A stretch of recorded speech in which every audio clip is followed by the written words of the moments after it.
My name is Rhiannon and I'm a rock musician from Dublin, Ireland.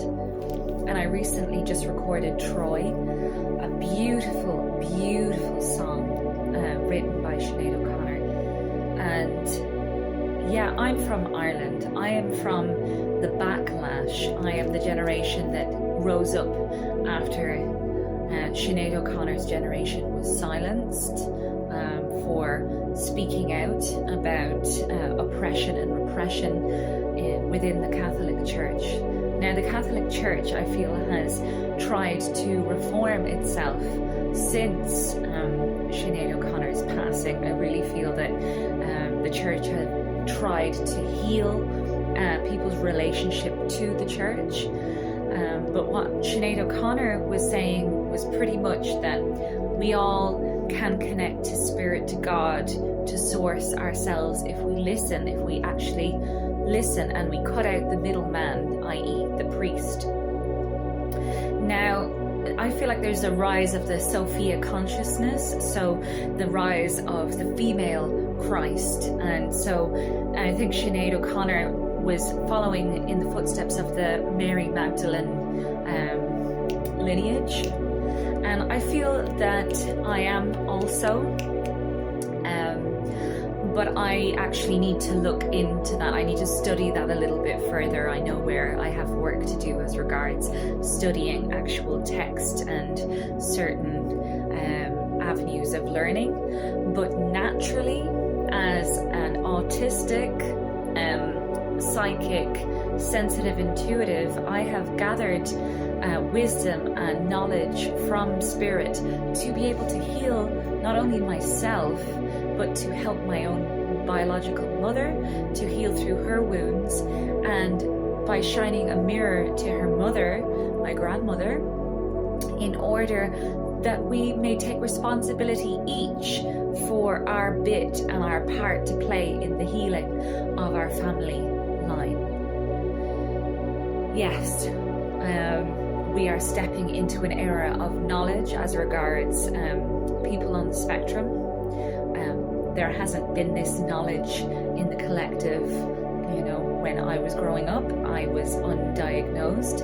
I remain still undiagnosed, but yet I know that I am on the spectrum because all the signs have led me to that conclusion. I've had many's the panic attack from sensory overwhelm, and these overwhelming panic attacks have left me crippled. And my sensitive, intuitive gifts, my psychic abilities, has led to me being able to see into people's shadows. Now, I grew up with people who were not necessarily on my side, who saw that I was a powerful child, saw that I was a seer, and they didn't like what they saw reflected back to them. That does not mean what I saw was not true, that they did not have to heal their wounds, because projecting onto children is child abuse.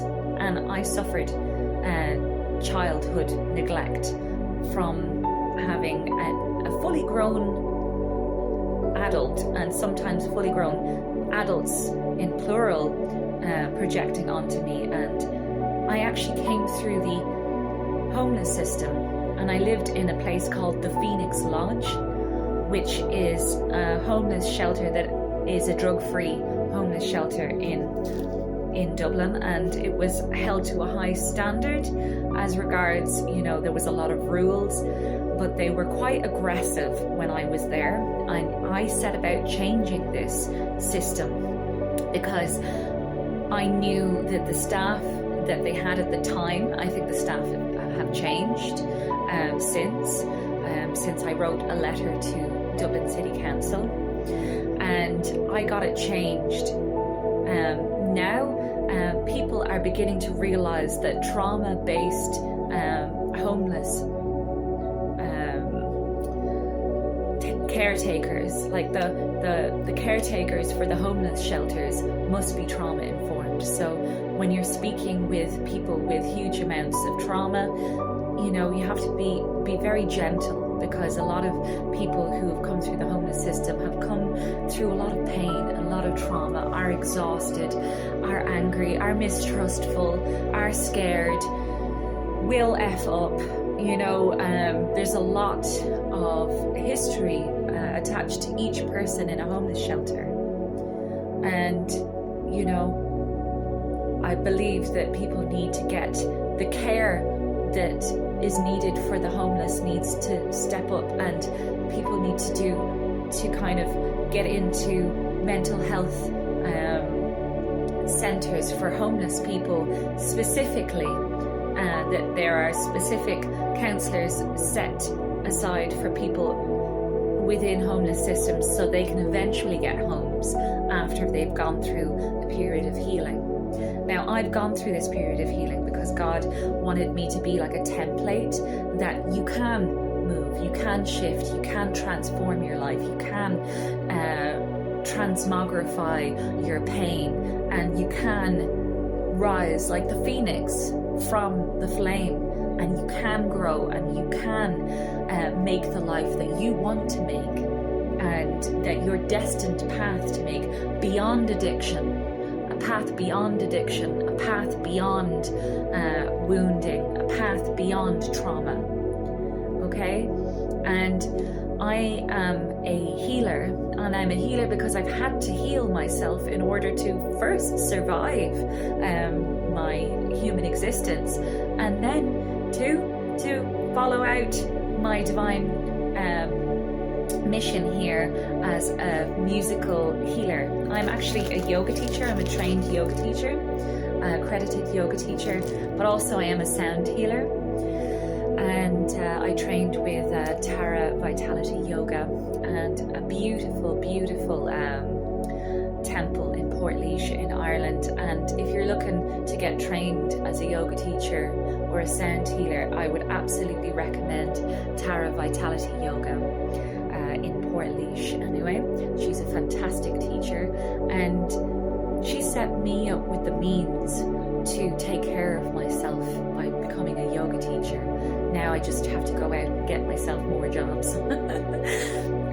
But yeah, I'm here to say that you can achieve anything you put your heart and mind to, and your soul to. You can rise up like a phoenix from the flame out of any circumstance that you find yourself. And that is the reason why I sang that song, Troy, because it has a huge significance to me.